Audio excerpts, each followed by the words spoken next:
2nd Battalion, the Essex Regiment, in Normandy, June 1944.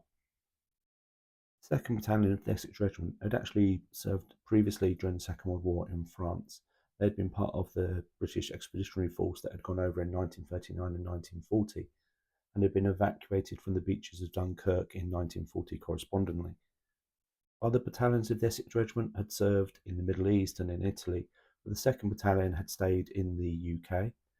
And at the time of the landings on D-Day, the 6th of June 1944, were part of the 56th Independent Brigade, which at that point was working with the 50th Division. They landed on Gold Beach on D-Day, 6th of June, but they didn't land till much later in the day. And the image on the screen here from the Imperial War Museum archives is of troops landing on Gold Beach in the right time frame for the 2nd Essex. And some notes do suggest it is actually men of the 2nd Essex that we see disembarking here onto the beach.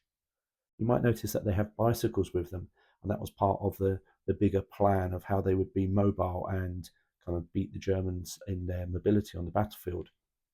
In the Google map image here, we can see Arromanch at the top there of the map, and that's basically where Gold Beach is. And the plan was for the British troops, the 50th Division, to push towards Bayeux, which we see sort of pretty central but slightly left on this image. And that is the town famous for the tapestry, so sorry how I'm pronouncing it. And essentially, the 2nd Essex, as part of their larger formation, made it to the outskirts of that town on the evening of D-Day. They take themselves into protective position, and on the morning of the 7th of June, working with tanks from the Sherwood Yeomanry, which is the tank regiment, tank unit that James Holland's book Brothers in Arms is about. They move into Bayeux, and with the exception of a few snipers, which the tanks deal with, they are able to take the town quite easily, and therefore move round onto the southeast and then the southwest side of things. And they find themselves having a couple of quiet days where they've not really been fully engaged in the fighting. They bump into a few Germans, or a few Germans bump into them, including a press correspondent they take prisoner, and some Germans in motorbikes and sidecars. But they have a fairly quiet time until the 10th of June, when they're moved much further to the south. And one of the first engagements that they're going to have is they're going to attack a monastery, Juaye-Mondaye, the blue dot over the top left-hand side, where two companies are going to attack this. They're then going to be moving southeast, so down and right on this map, as the division that they're working with is basically going to try and take Tilly-sous-Seulles, sorry about my pronunciation, which is down the bottom there. Now, the attack that the Essex are asked to do on the monastery actually comes up against fairly little resistance. Again, there's a few snipers in the roof perhaps, but it's quite a substantial building. It could be very easily fortified, so they have to take it. And two companies, as I think I've already mentioned, attack, including one led by Major Gerald Petre, spelled P-E-T-R-E, and he makes his way into the monastery. And as a Roman Catholic himself, he ends up speaking to the abbot that runs the monastery, who one other officer recounts actually started to play God Save the King on some sort of musical instrument, I guess the organ in the monastery. Now, not just because it's a big, large building, but probably because of the tower, and the view from the tower, which is the lower image, was one of the reasons that this building had to be taken. And the rotation of this image, which both images come from Google Maps, is actually looking sort of south-southeast, which is the direction that the 2nd Essex are going to be heading off in. And the next kind of action for them is they're going to move just slightly southeast to the southeast edge of this town called Verrieres, where they're going to hold up, and they're then tasked to attack what's described as a wood, which is in that kind of red cubed, red square area, Verrieres Wood. Now, one of the problems is that they don't get much time for a reconnaissance for this attack that's going to take place on the 11th of June. The commanding officer, Lt-Col Higson, John Higson, he goes off on a recce, but he can't find a good spot from which to actually observe the ground he's meant to be attacking. So he comes back to the battalion and puts them into a very sort of basic formation. He decides to have two companies up front, and they are A Company on the left, commanded by Major Holme, and then C Company on the right, commanded by Major Pat Barrass. Lt-Col Higson's then going to place his immediate headquarters behind these or between these, so he can be quite close up with the fight, and he does go in on foot into this battle. And then his reserves on the left-hand side is B Company with Major Watson and D Company with Major Peter that I've just mentioned, who unfortunately I've not yet been able to find a picture for. The basic formation is 2 up for everything. So each company has 2 platoons up with 1 behind as a reserve, and each of the platoons has 2 sections forward with 1 section behind as a reserve. And they've got to advance over a fair amount of ground. Now, I found this map on the internet. I'm not sure exactly of its source. Apologies to anybody that I've kind of violated by kind of taking this source. And we see Verrieres over the top left there, and we can see that they're moving down and to the right on the map, which is actually a southeast direction. And because moving down the map, everything's reversed. The A and B Company are going to be on the left of the advance, or the right-hand side as we look at it, and C and D are going to be on the right-hand side. And initially, the advance goes fairly well. They just, in their formations, Pat Barrass, who was interviewed by the Imperial War Museum after the war, describes that it was a really good formation, the way everyone was pulled out. They're advancing through a cornfield initially, and then in the last field before the wood is actually just a normal grassy field. And he describes how it is quite good to see the men advancing, and as they come down towards the wood, he gets a reasonable view of the men. But because of the height of the corn, if anyone ducks down, then they're going to go out of view. And as they advance, they realise that they're kind of pretty much advancing by themselves. They were expecting tank support, but there's no sign of it. But there is artillery support, and there's an artillery barrage dropping onto the wood as they advance towards it. However, as they get close, as described in some of the resources that we have, so there's a book called The Pompadours, D-Day to VE Day in Northwest Europe, written by A.A. Vince, who was an officer in the battalion. He describes them moving forward. Ahead were the dark, threatening woods, and under the June sun, the infantry advanced at the rate of 100 yards every 2 minutes through the gently bending golden corn. It was a picture book frontal assault, and the line of attacking men kept perfect formation, with Major Holme of A Company and Major Barrass of C Company in the lead. Halfway through that cornfield, it seemed that it would be another piece of cake, for so far nothing had come back. But our hopes were very short-lived. In front of us, the forward-spraying 25-pounder shells were suddenly screened by the all-round burst of German heavy mortars, interspersed with artillery and 88mm tanks firing high explosives. So far, the bursts were still some 150 yards away, but the fire was intensely accurate and obviously visibly controlled as the shells and bombs continued to burst with sickening regularity along the whole line of A Company and part of C's front. Through that deadly barrage, the men advanced at a walk, with rifles and automatics at the hip, shooting into the woods beyond. As every salvo dropped on the thin line, we went flat on the ground, while shell fragments cut lanes through the corn like scythes. In a second, we were on our feet again. As we neared the wood, the gaps were becoming very apparent, and looking back towards the supporting companies, one could see many rifles upturned in the ground, indicating the spot where men had fallen, some never to rise again, others beyond the stage of walking wounded. Continuing with Vince's account, as we began to cross the last 100 yards of meadowland that separated the corn from the woods, Spandau's and rifles added their weight to the enemy artillery and mortars, but once again the opposition refused the bayonet and withdrew from the forward edge to the farm buildings just beyond our objective. Now, other accounts, there's a Corporal Tony Mansell, who was in D Company. He talks about moving through the fields and again coming under fire. And they even come under fire potentially from a German airplane, a Messerschmitt, that two of them come over, but one of them actually crashes in the fields to the left of the advance of the 2nd Essex. As they get into the woods, the Germans seem to fall back to the south, and they've got a small period of time of trying to reorganize themselves. However, in the attack, the casualties have been heavy, and a number of the commanders have actually been wounded or killed.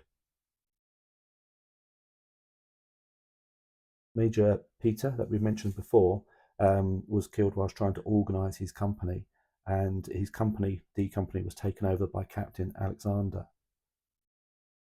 One of the other officers in the battalion, Major Pat Barrass, actually describes seeing Petrie injured and wounded whilst they advanced, and Corporal Mancy, that we mentioned before, Tony Mancy, who was part of D Company, describes the following. We made our way down this ditch, spreading out and starting to dig into this dry ditch to get ourselves lower. There was a lot of noise, a lot of firing, and I moved further down the ditch as it was getting crowded as chaps, feeling more comfortable in the company of another soldier, bunched together, even though told to spread out. And moving down, that's where I found Major Peter, OCD Company, who was on top of the bank.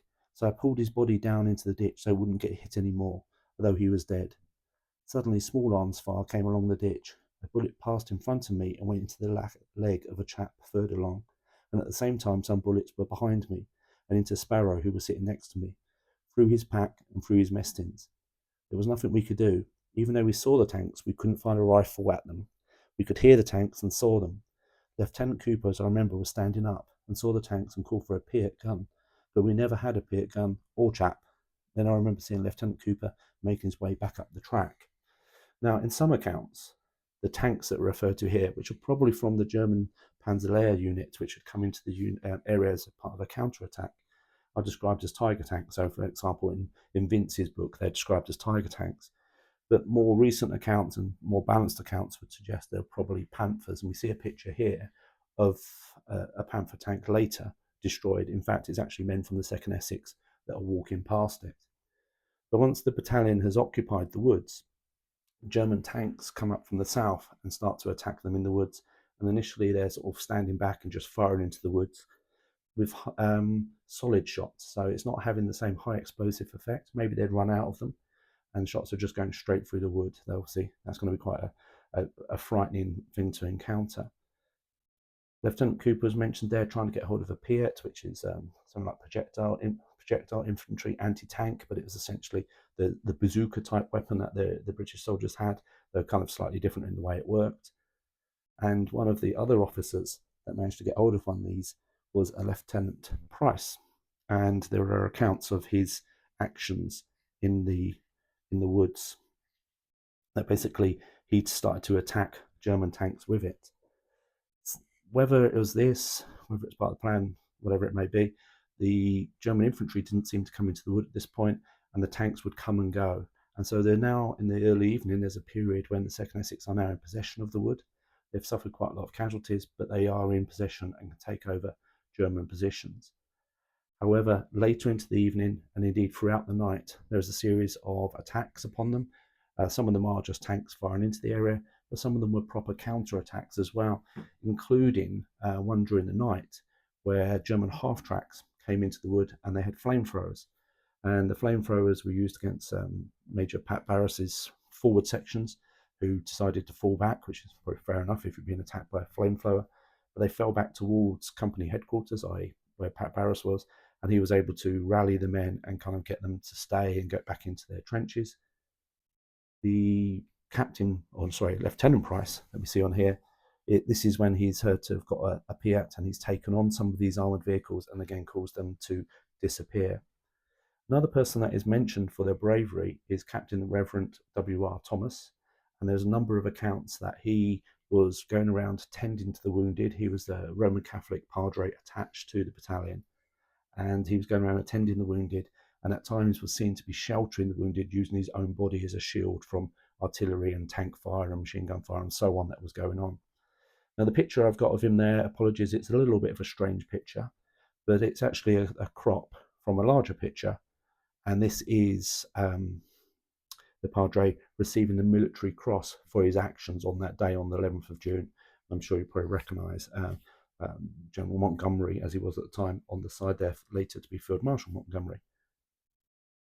So the battalion is in the wood. They've been constantly attacked by the Germans. The tank support that they were expecting didn't come. Their own internal support, their own anti-tank guns and stuff didn't come forward either, and it's possibly this was due to the fact that they couldn't recce the area in advance. They didn't know the ground they were going into. It's possibly that the brigade they were attached to, 22nd Armoured Brigade, didn't support them in some way. But either way, they were in quite a dire situation for the overnight of the 11th into the 12th of June. And at one point, Lieutenant Colonel Higson, the company or the commanding officer, actually calls in British artillery fire on their own position. The theory being that they're in slit trenches, they're in cover, that the artillery will be more damaging to the Germans that are attacking them than it will be to their own men. Ultimately, they managed to hold on to the ground, and they are still in place on the morning of the 12th of June 1944, but it has come at a cost.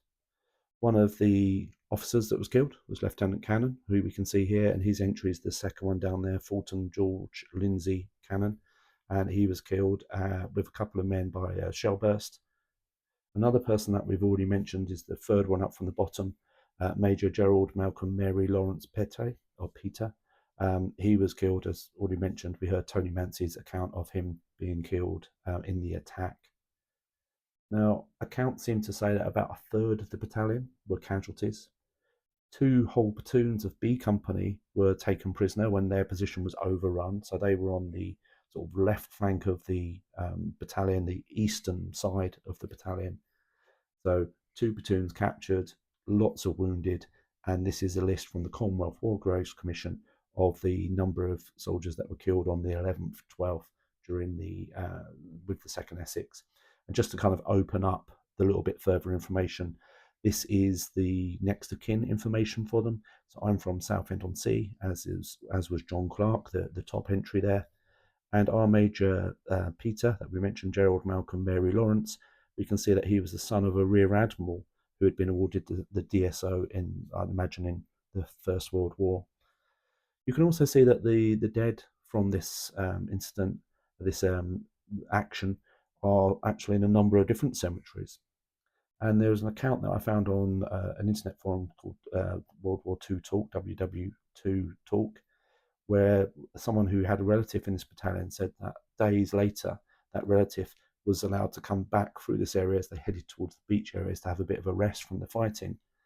And that as they went through Verrieres Wood, which we can see marked on this contemporary map, that the casualties, the fatalities from 2nd Essex had just been stacked up in a pile, the dead bodies, and had been left there to, in his words, rot. Now, in this image here, there's a tiny, tiny red dot. And again, this comes from that World War II Talk forum. Somebody had looked at the Commonwealth War Grave Commission records, looked at where the soldiers were originally buried, and that little tiny red dot just to the left of the V in Verrieres is the grid reference for where the Essex men were buried, probably immediately after the attack. You could argue that one of the other casualties of this action was Lt-Col Higson. On this one, I've now put down that he had the Military Cross. He was awarded this in 1941 for his actions in North Africa. But in the morning, or at least the first part of the 12th of June, he was relieved of command, and Major Elliott was to take, who was already with the battalion, was to take over command and hold command for a period of time. For the 2nd Essex, there wasn't going to be much relief. They were to go into action again, and they actually fight on a series of Sundays. And I haven't mentioned that already, but the 11th of June was a Sunday, and a number of the regimental histories talk about the fact that their battles seem to keep falling on a Sunday. This is another picture of men of the 2nd Essex, again passing a destroyed Panther. It could be a different angle from the earlier picture that I used, and this is not from the 11th, 12th of June. It's taken, if I remember rightly, something on the 14th of June, a few days later. But I just felt it was appropriate. I'm making this video on the 12th of June 2024, i.e. 80 years after this action had occurred. And any of you that are on my channel will know that I'm doing a long-term series about the 2nd Battalion Essex Regiment in the First World War. I just thought it might be interesting to take a short look at their actions in the 2nd World War. So I hope you found this interesting. If you've got any questions or concerns or queries, do feel free to drop some comments down below. The main sources for this have been the Pompadour's D-Day to the E-Day in Northwest Europe by A.A. Vince. I've also used the 56th Infantry Brigade and D-Day by Andrew Holborn. And then I've used the Essex Regiment's history, regimental history by Colonel Martin. Obviously, any mistakes are my own. A little bit of Googling, a few maps and stuff like that to get a few other bits and pieces of information as well. So if you enjoyed the video, please do like it, subscribe, and maybe we'll do some more on the 2nd World War.